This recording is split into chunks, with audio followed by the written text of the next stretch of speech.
Children, let's continue with our chapter The Earth Myth and Reality. Today we will discuss about how can we find out the position of a thing or a place on this earth. Please listen the text. Listen here. Let us play and learn. We can play an interesting game with a board with named grids and a button as shown in the figure 5.1. Two students can sit on either side of the board. Let a player A name a cell. For example, B3. If player B places the button on the exact cell, he or she gets 1 point. Now you can switch roles. Player A can also score a point by placing the button correctly. Each student can have 10 attempts. Make sure that the grids are located in the stipulated time. Stipulated time is krithya samayam. Now we are going to play an interesting game. A board which has some grids with a name and a button as we can see in the picture. അതായത് എന്താണ് ഇവിടെ ഈ ഒരു വളരെ രസകരമായൊരു കളിയാണ്. ഈ ചിത്രത്തിൽ കാണുന്ന പോലെ കളങ്ങൾക്ക് ഇവിടെ കളങ്ങൾ ഇട്ടുള്ള ഒരു ബോർഡാണ് കൊടുത്തിരിക്കുന്നത്. കളങ്ങൾക്ക് നമ്മൾ ഇങ്ങോട്ട് 1 2 3 എന്നും ഇങ്ങോട്ട് ABCD എന്നും പേര് നൽകാം. അപ്പം പേര് നൽകിയിട്ട് കളങ്ങൾക്ക് പേര് നൽകിയിട്ടുള്ള ഒരു ബോർഡും ഒരു ബട്ടണുമാണ് ഈ കളിക്ക് ആവശ്യമുള്ളത്. Then the first two students can play it by sitting on both sides on the board. The first player give cell a name B3 for example. If the second player put the button on the exact cell, he or she won 1 point. അതായത് ബോർഡിൻ്റെ ഇരുവശത്തും രണ്ട് കൂട്ടുകാർക്ക് ഇരുന്ന് കളിക്കാം. അപ്പം ബോർഡിലെ ഏതെങ്കിലും ഒരു കളത്തിൻ്റെ പേര് ആദ്യത്തെ കളിക്കാരന് പറയാം. ഉദാഹരണം B3 എന്ന് പറയുകയാണെങ്കിൽ രണ്ടാമത്തെ കുട്ടി തൻ്റെ കൈവശമുള്ള ബട്ടൺ ആ കൃത്യമായ കളത്തിൽ, അതായത് ഇവിടെ B ആണെങ്കിൽ B3 എന്ന് പറഞ്ഞാൽ ഇവിടെ 3യിൽ നിന്ന് വരുന്നതും ഇവിടെ ബിയിലുമുള്ള ഈ കളത്തിലാണ് ബട്ടൺ കൃത്യമായിട്ട് വെക്കേണ്ടത്. അങ്ങനെ സമയത്തിനുള്ളിൽ കൃത്യസമയം പാലിക്കാൻ എപ്പോഴും ശ്രദ്ധിക്കണം. ആ സമയത്തിനുള്ളിൽ ആ ബട്ടൺ പോയിന്റ് കണ്ടുപിടിച്ച് വെക്കാൻ പറ്റുവാണെങ്കിൽ ആ കുട്ടിക്കൊരു പോയിന്റ് കിട്ടും. Then after that it is chance of the second player. The first player can also win a point by putting the button correctly. Both players can have 10 chances. A time limit should be there to locate the grids. Grids എന്ന് പറഞ്ഞാൽ ഈ കളങ്ങളെയാണ്, ഓരോ കളങ്ങളെയാണ് ഉദ്ദേശിക്കുന്നത്. അപ്പം ഇങ്ങനെ കളത്തിനുള്ളിൽ നിങ്ങൾ കൃത്യമായിട്ട് കളത്തിൻ്റെ പേര് പറഞ്ഞ് അടുത്തയാൾക്ക് കളത്തിൽ കൃത്യമായിട്ട് ബട്ടൺ വെക്കാൻ പറ്റുകയാണെങ്കിൽ കൃത്യസമയവും പാലിച്ച് വെക്കുകയാണെങ്കിൽ ഓരോ point നേടിയെടുക്കാം. Then this is how we are finding out the position of an object on a surface. ഈ ഒരു പ്രതലത്തിൽ ഈ ഒരു വസ്തുവിൻ്റെ സ്ഥാനം നമ്മൾ കൃത്യമായിട്ട് കണ്ടെത്തുന്ന ഒരു കാര്യമാണ് ഈ കളിയിലൂടെ നമ്മൾ മനസ്സിലാക്കുന്നത്.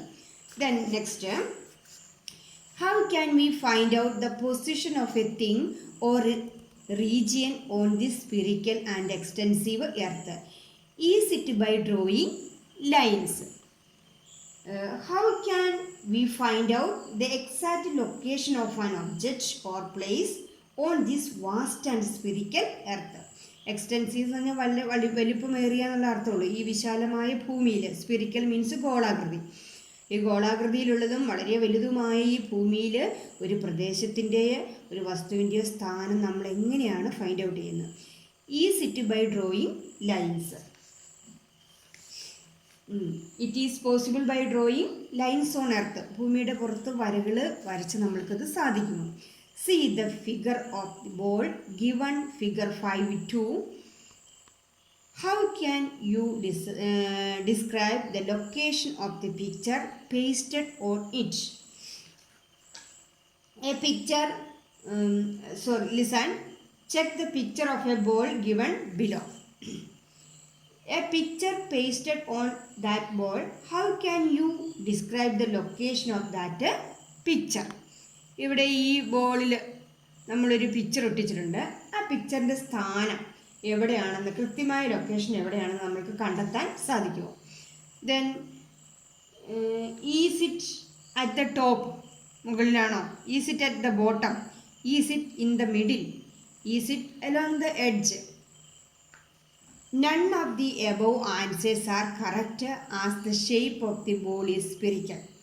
How can we determine the exact location? Shall we try drawing vertical and horizontal lines on the ball? We cannot describe the location as above ways. ഈ മാർഗങ്ങളിലൂടെ ഒന്നും ഇതിൻ്റെ എക്സാക്ട് ലൊക്കേഷൻ നമുക്ക് കണ്ടെത്താൻ സാധിക്കില്ല. As the ball is in a spherical shape. We cannot describe the location as above ways as the ball is in a spherical shape. So how we will find out the exact location of that picture? Can we find out the location by drawing lines vertically and horizontally on the surface of the ball? അതായത് പന്തിന് ഗോളാകൃതി ആയതിനാൽ ഈ ഉത്തരങ്ങൾ ഒന്നും അല്ല. പിന്നെ നമുക്ക് എങ്ങനെയാണ് കൃത്യമായ സ്ഥാനം കണ്ടെത്താൻ കഴിയുക? പന്തിന് എന്താണ് വെർട്ടിക്കലായിട്ടും ഹൊറിസോണ്ടലായിട്ടും വരകൾ വരച്ചാൽ ശരിയാകുമോ? അതായത് നെടുകയും കുറുകയുമുള്ള വരകളാണ് ഉദ്ദേശിക്കുന്നത്. Listen here. Look at the figure 5.3 and try to find out the position of the picture on the ball with the help of the lines drawn. So then in the following picture line are drawn vertically and horizontally. So try to find out the location of the picture on the ball by using these lines.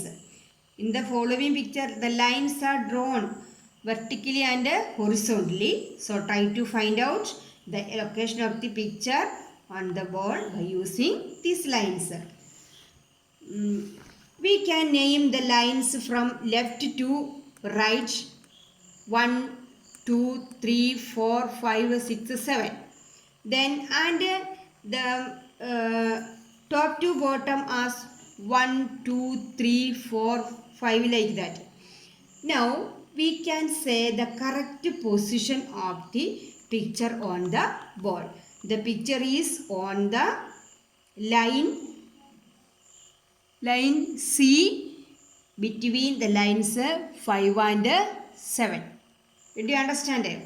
അതായത് നമ്മൾക്ക് എന്താണ് ഇങ്ങനെ ഹൊറിസോണ്ടലായിട്ടും വെർട്ടിക്കലായിട്ടും നെടുകയും കുറുകയും ഈ ഭൂമിക്ക് പുറത്തൂടെ വരകൾ വരയ്ക്കുകയാണെങ്കിൽ, അല്ലെങ്കിൽ ഈ ബോളിന് പുറത്തൂടെ വരകൾ വരയ്ക്കുകയാണെങ്കിൽ വളരെ കൃത്യമായിട്ട് നമ്മൾക്ക് ഈ പിക്ചറിൻ്റെ സ്ഥാനം കണ്ടെത്താൻ സാധിക്കും. അപ്പം എന്താണ്, ഹൊറിസോണ്ടൽ ലൈനിന് ABCD എന്ന നമ്പറും പിന്നെ എന്താണ് ഇങ്ങോട്ട് 1, 2, 3 എന്ന നമ്പറും കൊടുക്കുകയാണെങ്കിൽ എന്താണ് നമുക്ക് വളരെ കൃത്യമായിട്ട് ഇത് പറയാൻ പറ്റും. The picture is on the line C